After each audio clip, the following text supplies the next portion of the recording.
Hello, great ones. Welcome to the Live and Be Great podcast. I'm your host, Latanya Sampson McDonald. I am a life coach and a registered marriage and family therapist associate. And this podcast was created to motivate, educate, and inspire all to live and be great. On today's episode, I wanted to talk about how the strong black woman trope affects me.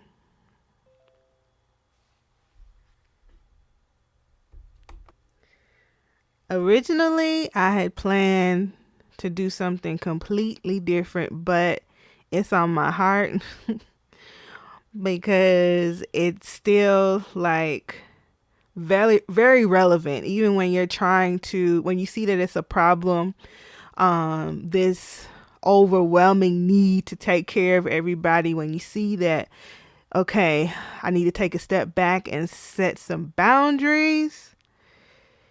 It's like, man, have I taught people how to treat me by continuing to not let people know when I'm not okay and still pile so much stuff onto my plate that I can't even breathe.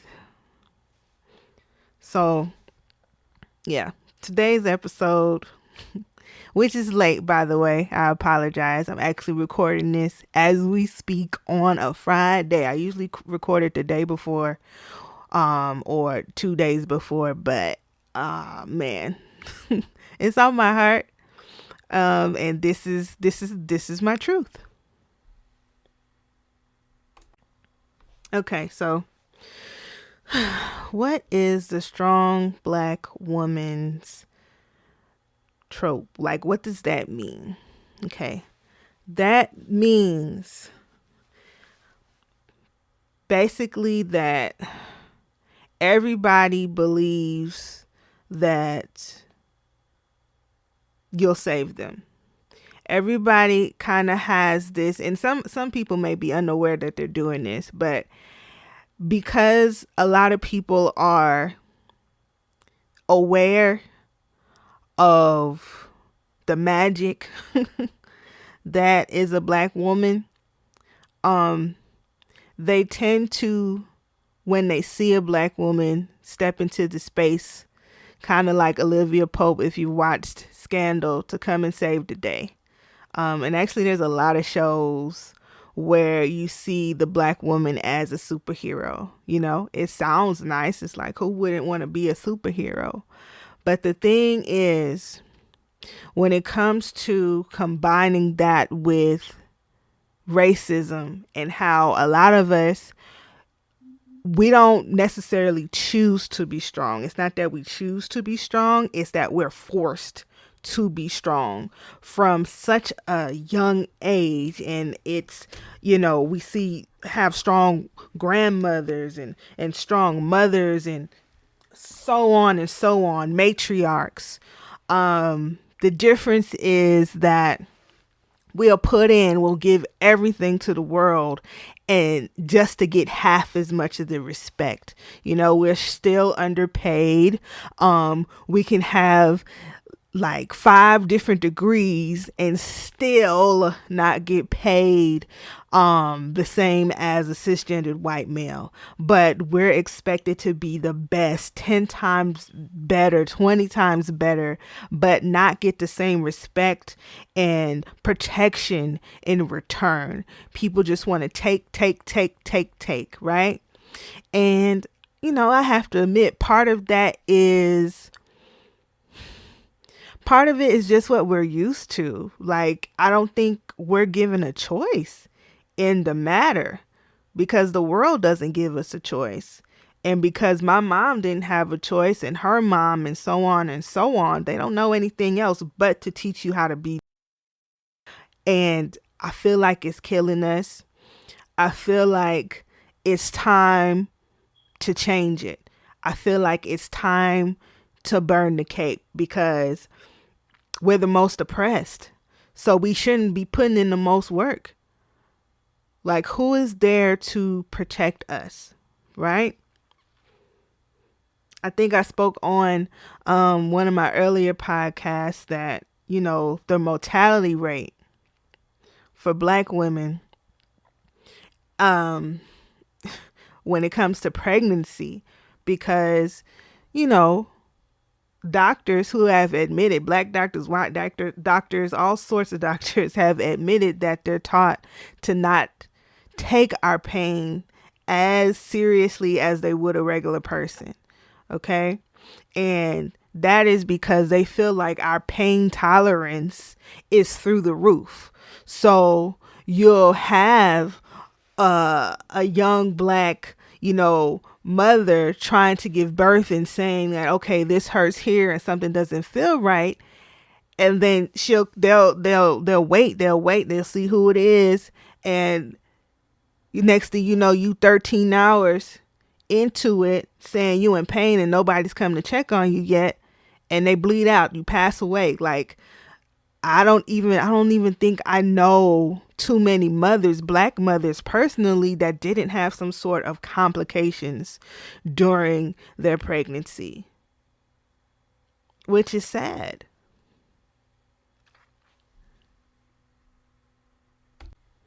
I think I remember, like, some of the things that you say can even, as a Black woman, can like do more harm than good. Some of the things that we hold near and dear to our hearts as like strength kind of teach other people to continue to demand that from us, and not even demand, like expect that from us every single time.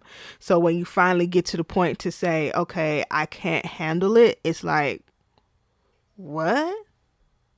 You can't handle something? Nah, come on and do this. You like, not you. You've been through so much. Some people like to hold it as a badge of honor, but it's like we go through so much, not by choice, like by force.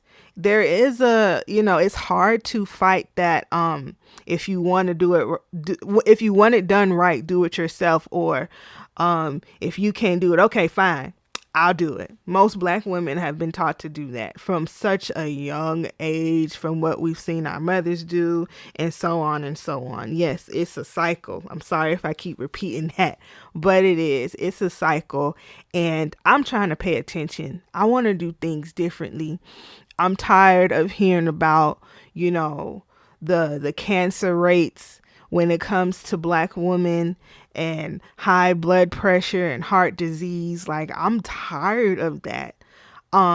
Because I know what they're doing. Like, I see what they're doing to themselves and what the world is demanding of them. And I don't think it's fair. And I think that it's time that we as a collective, start to set those boundaries.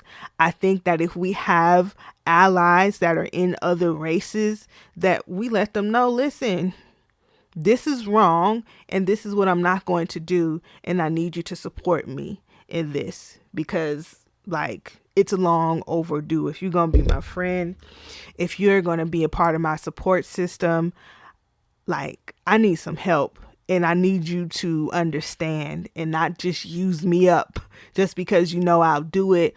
Or, I think just because that Black women are going to pull through and surpass doesn't mean that you should be allowed to continue to put more bricks on their back.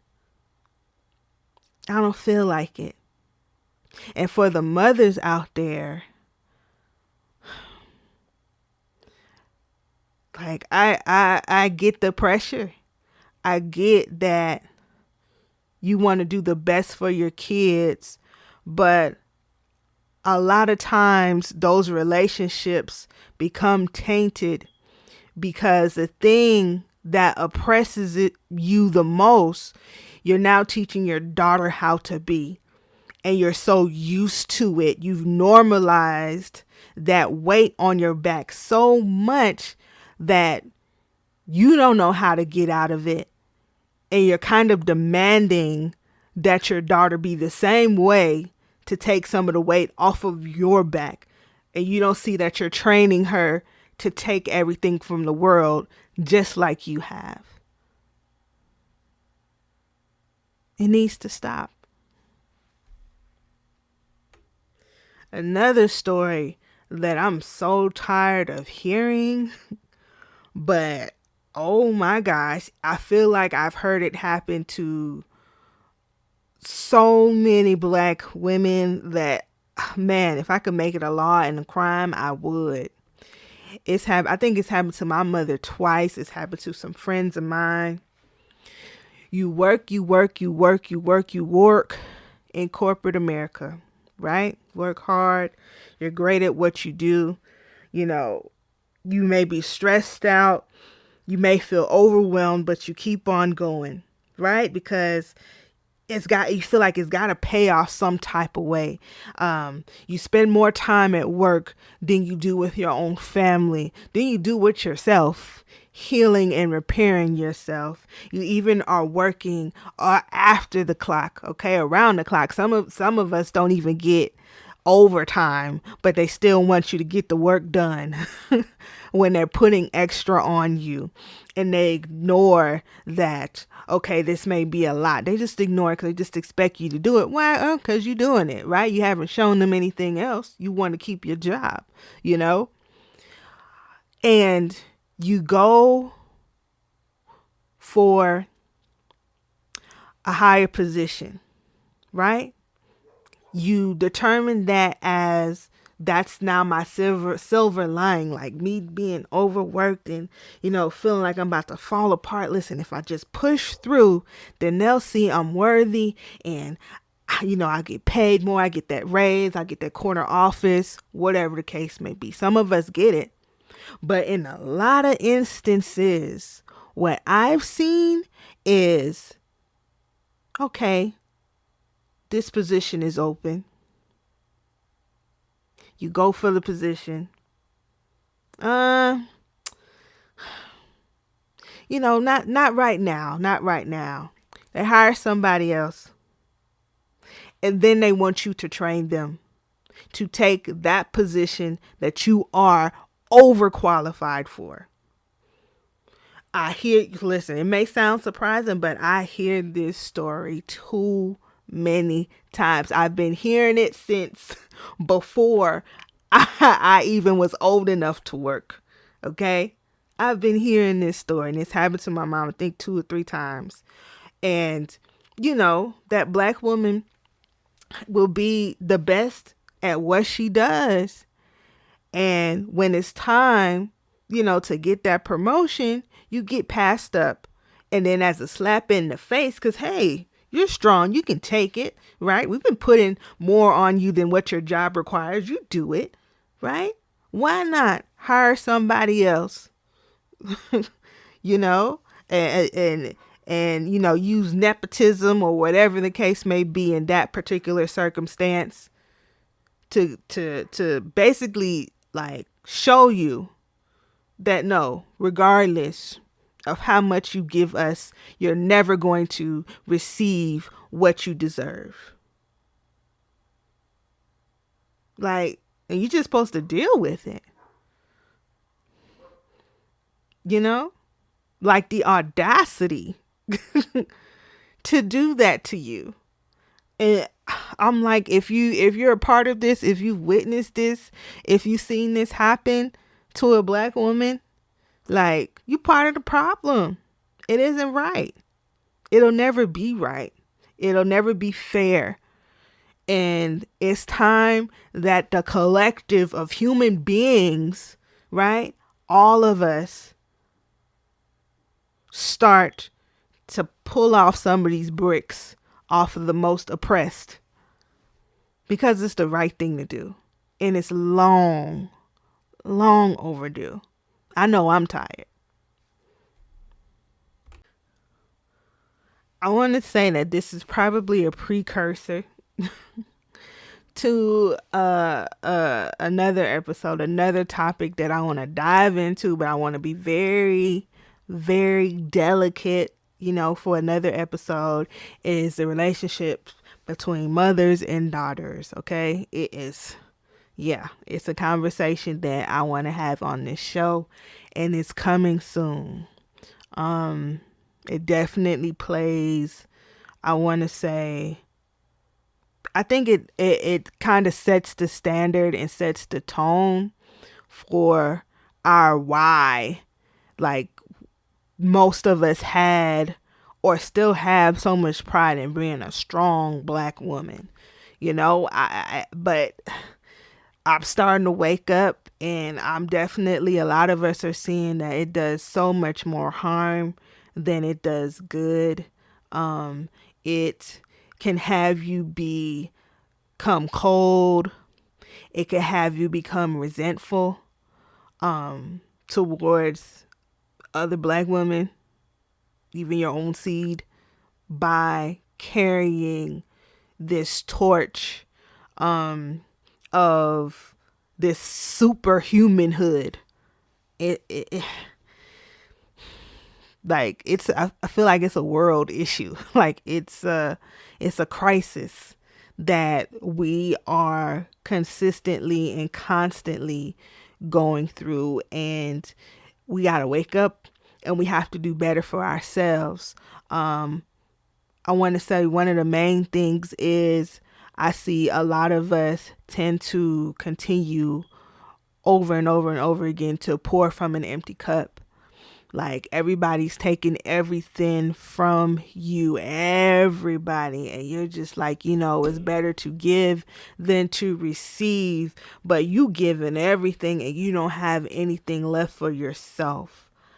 It's, I don't think that is what life is all about. I think you're supposed to be happy. I don't think you're supposed to just get your happiness from giving everything of you, even when you don't have it to give to other people. You just get used up. And it's definitely hard for you to receive. It's definitely hard when you've been taught to do that, to receive love and care from your friends. I have a lot of friends that are black women, and even, stretch out, they have friends and so on and so on, that are afraid to ask for help. They have this fear because multiple fears, like, well, what are they gonna say? What are they gonna think about me? I don't want everybody all up in my business. What if they throw it in my face? Some people do. I can't even, like, that. Like, people do that.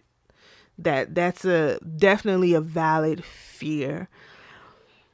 But you should also be setting the standard for a support system. If you are going to be everything for somebody, you should be also setting that standard as, you got to be everything for me too. Like, and I don't mean like you take literally everything, but if I'm loyal to you, if I'm kind, if I'm supportive, if your house burnt down, like, I'll come to the rescue. I should be able to do the same thing. And I hate to see somebody with like 4,000 Facebook friends, and they're like, not one of them can they call should that ever happen to them. It's sad and it's scary, because we're so used to just doing things on our own. Like, I'm guilty of it too. I'm guilty of going through stuff by myself, drowning, and feeling like, okay, I don't want to burden my friend by telling them they probably going through their stuff. I know, because they just like me. So, I'll tell them after I get over this hump, and you dying inside. And that shows up as diseases. It shows up as your hair falling out. It shows up as you snapping on your family. It shows up as mental illness. It it shows up as a lot of wear and tear, and this rabbit hole of commitment issues and love issues and engagement.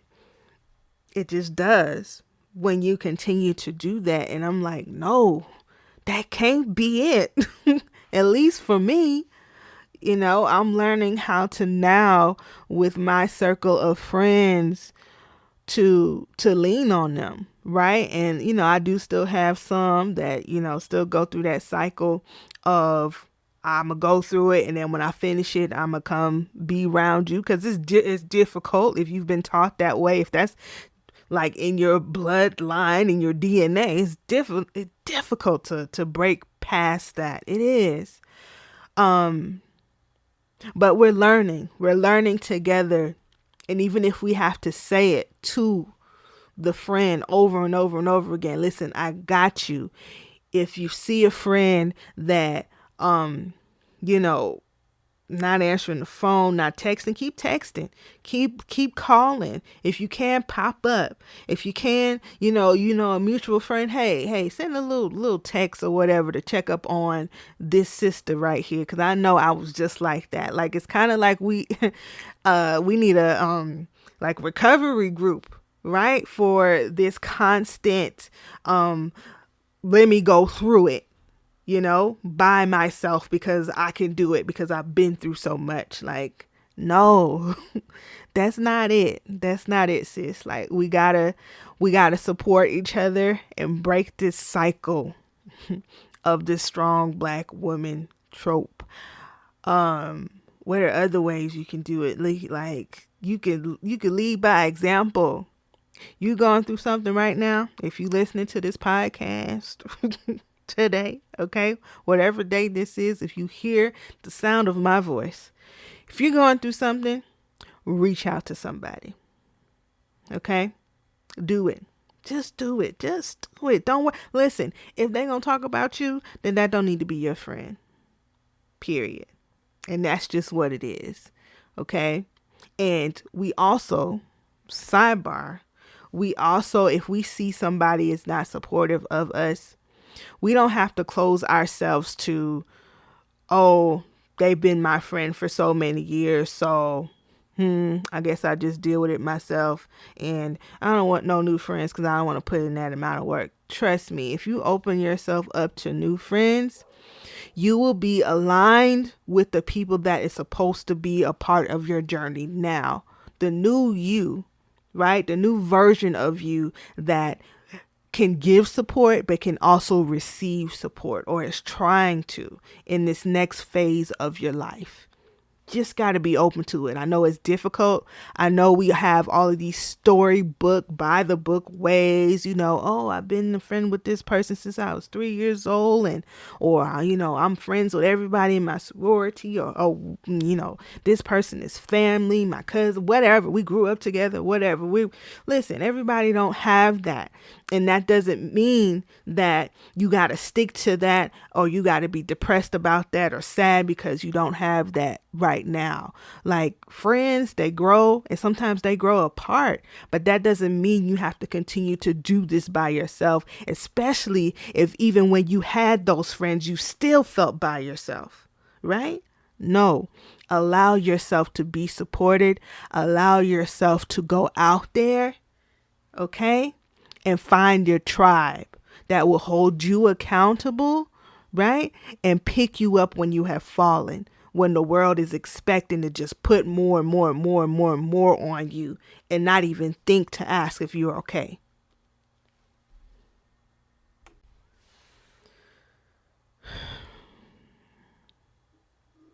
So, like I said before, it really was a badge of honor to be able to say, I've been through so and so and so, even sign up for extra trauma, not intentionally sign up for extra trauma and extra weight, but, put myself through taking the hard route, because I felt like I was trying to do it this way, and there is no other way. I always have to choose the hard route, because, you may get a little praise, a little pat on the back, but for black women, man, the way it's looking, it looks like another way for you to be used. And I don't want it to continue to happen. Like, I just do not. Like, a prime example is Miss Stacey Abrams. Okay. And Stacey Abrams that registered almost 800,000 voters to vote after she was a victim of voter fraud. Okay. Like, that man stole those votes from her, turned away buses of voters, found every way for her not to win.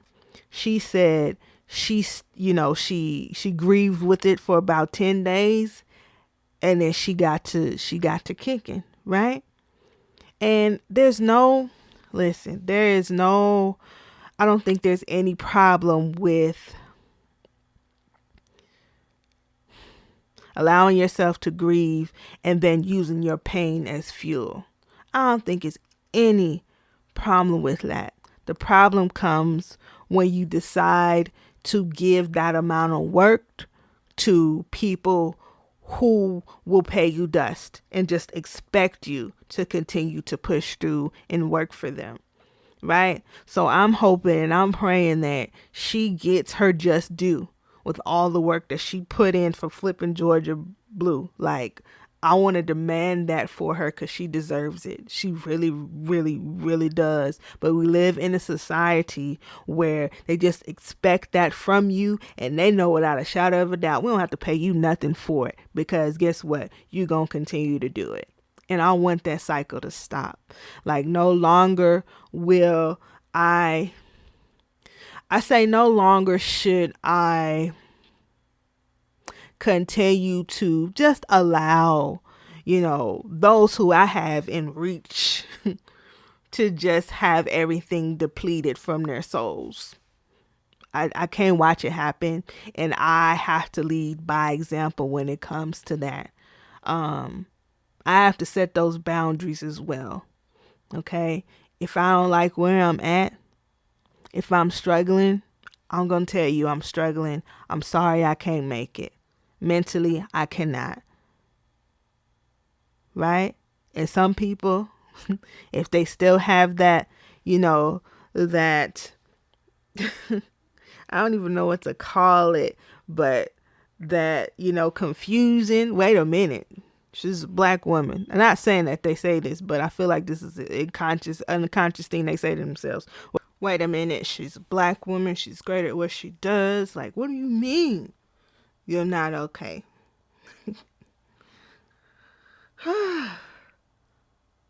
Tell them you're not okay.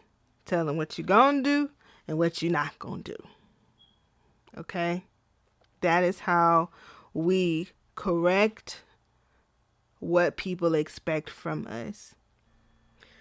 I'm probably going to end up talking about this topic again because, I got to say it over and over again. I got to teach.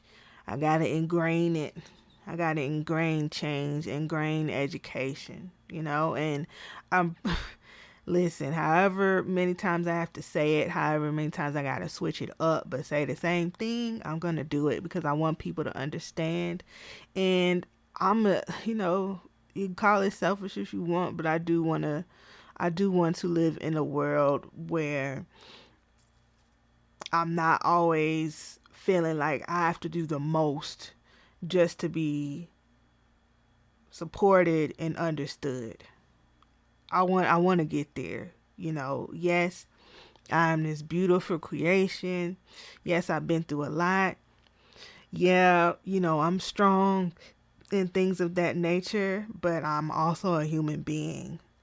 And my people are tired. And some of us don't even realize how tired we are. We just continue to just get used up. So, it takes two to do that. So if you are a black woman, we got to do better. And if you're not a black woman, we need your support.